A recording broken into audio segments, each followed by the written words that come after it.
It was very ironic that about 30 years ago, office space, a standard square footage is about 25 square meters. Now, a standard square footage per person is like 8 square meters.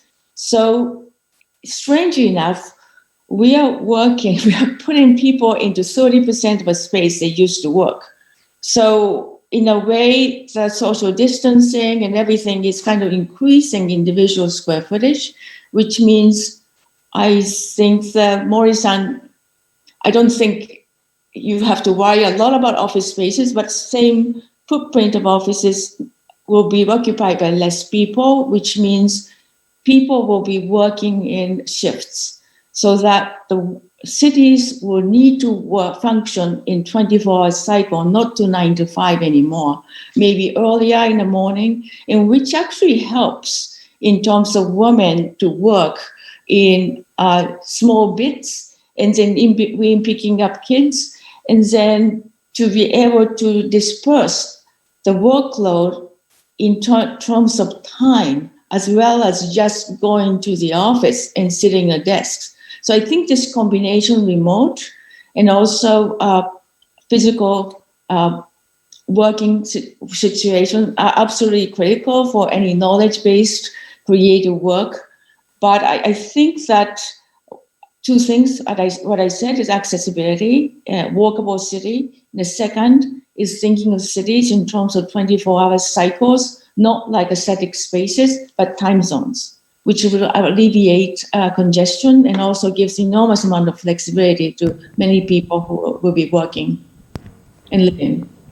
And one of the biggest things for us is really just thinking about sustainability. Since we've been at home, when we think about our impact on the environment, we have nobody's flying, nobody's traveling, no one's taking a bus, no one's taking a car, no one's taking a train. There's real, I think, positives to being able to reduce our footprint that way, but also the sustainability of individuals, people's lives. So we have people who, depending on where they live, were commuting an hour and a half each way to work every day. They have 15 hours of their week back to spend with family, to spend on something that they want to do personally.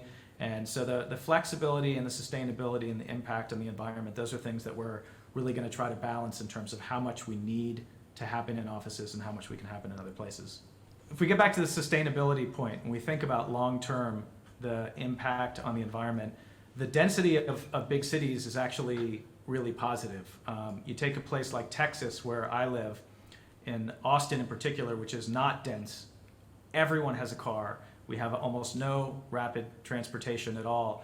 And so the city is very spread out. There are people who live all over the place, and for them to work, they have to get in a car and they all have to drive to the same place. When you have a city like Tokyo that has incredible density and incredibly efficient rapid transportation, that actually is much more sustainable longer term. So I think that it's more likely for the future that we would want to have offices in a big city and to have people who are much more likely to be remote outside of the city. If you get outside of the city when there's more room, you're going to ask people to commute for a longer period of time. It's very unlikely that you can walk to an office if you're in a more suburban or more rural area. So I think for long-term sustainability of the planet, offices in cities and remote workers outside of cities feels like it might be a better fit. Globus.